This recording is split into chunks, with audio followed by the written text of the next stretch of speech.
আমরা যে একটা অভাবনীয় এবং অভূতপূর্ব সময়ে এখানে একত্রিত হতে পেরেছি, তার পেছনে গত 16 বছরের যে সংগ্রাম, সেই সংগ্রামে আপনারা 12 দলীয় জোট অংশগ্রহণ করেছেন, নিপীড়ন নির্যাতন সহ্য করেছেন, প্রতিরোধ রচনা করেছেন। আপনাদের অবদান ছাত্র জনতার গণ অভ্যুত্থান তৈরির পটভূমি তৈরি করেছে, তাতে আপনারা অংশ নিয়েছেন। সেজন্য আমরা সকলেই আপনাদের কাছে কৃতজ্ঞ। বাংলাদেশ যে এক গভীর অন্ধকারে পতিত হয়েছিল এটা আমরা জানি। একটি ব্যক্তিতান্ত্রিক স্বৈরতন্ত্রের পদতলে পিষ্ট হয়ে বাংলাদেশের মানুষ যখন প্রায় আশাহত, সেই সময়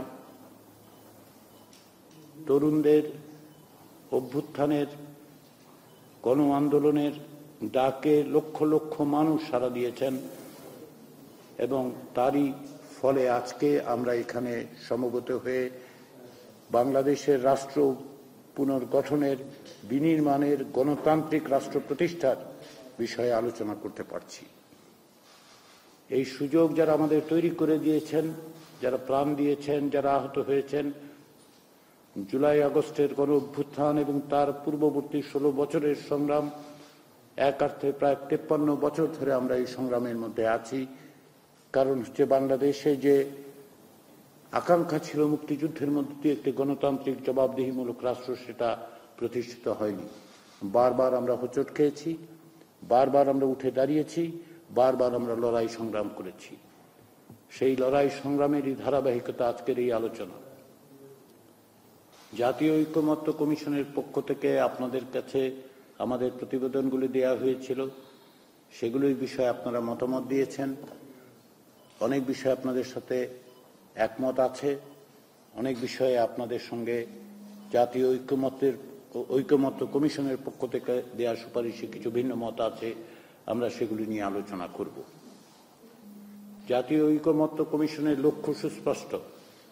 আমরা চাই সকলের সাথে আলাপ আলোচনার মধ্য দিয়ে একটি জাতীয় সনদ তৈরি করতে, যা বাংলাদেশের ভবিষ্যতের পথরেখা নির্ধারণ করবে। ফেব্রুয়ারি মাসের 15 তারিখ জাতীয় ঐকমত্য কমিশনের যাত্রা শুরু হয়। ঐকমত্য কমিশনের 6 মাস সময় দেয়া হয়েছে। আমরা সেই লক্ষ্যেই কাজ শুরু করেছি। 15 মার্চ থেকে আমরা রাজনৈতিক দল, শক্তি, জোটের সঙ্গে আলোচনা শুরু করেছি। আমরা আশা করছি 15 মের মধ্যে প্রাথমিক পর্যায়ের আলোচনা শেষ করতে পারব এবং তারপরে দ্বিতীয় ধাপের আলোচনায় আমরা অগ্রসর হওয়ার পরিকল্পনা করছি।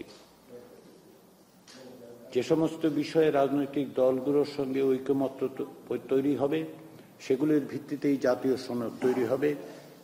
রাজনৈতিক দলগুলো, শক্তিগুলো, জোটগুলো সকলে যে আন্তরিকতার সঙ্গে সংস্কার প্রক্রিয়াকে অগ্রসর করতে চান, এ বিষয়ে কোনো সংশয় নেই।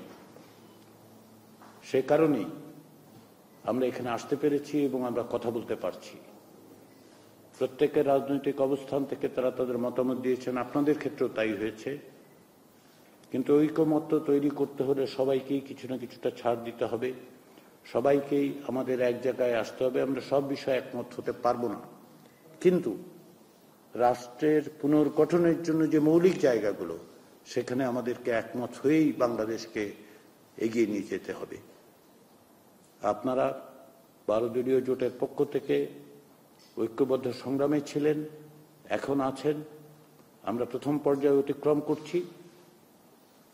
আমার দৃঢ় বিশ্বাস যে আপনারা আগামীতে রাষ্ট্র পুনর্গঠনের এই সংগ্রামে, এই প্রচেষ্টায় আপনারা নিঃসন্দেহে আমাদের সঙ্গে থাকবেন। আমরা সকলে একত্রে থাকব। পাশাপাশি যেটা বলা দরকার সেটা হচ্ছে, জাতীয় ঐকমত্য তৈরির দায়িত্বটা কেবলমাত্র জাতীয় ঐকমত্য কমিশনের নয়। আপনারা যারা সংগ্রামে আছেন, আজকে আমাদের সাথে যারা কথা বলছেন, আপনারা আপনাদের সহযোগীদের সাথে কথা বলুন, অন্যান্য রাজনৈতিক শক্তির সঙ্গে কথা বলুন, কি করে আমরা এক জায়গায় আসতে পারি। শুধুমাত্র এই টেবিলে বসে এইখানে আলোচনায় আমরা জাতীয় ঐকমত্যের চূড়ান্ত জায়গায় পৌঁছতে পারবো আমরা তা মনে করি না। আমাদের ভূমিকা হচ্ছে অনুঘটকের, আমরা সেই চেষ্টা করছি। কিন্তু রাজনৈতিক শক্তি হিসেবে আপনাদের উপর এই আশা, এই বিশ্বাস, এই আস্থা আমাদের আছে যে আপনারা অন্যদের সাথে কথা বলবেন, ভিন্ন মতের জায়গাগুলোকে সংকুচিত করে এক জায়গায় আসবার জন্য আপনারা আপনাদের সহযোগী রাজনৈতিক শক্তিগুলোকে অনুপ্রাণিত করবেন এবং তার মধ্য দিয়ে আমরা এক জায়গায় উপনীত হতে পারব।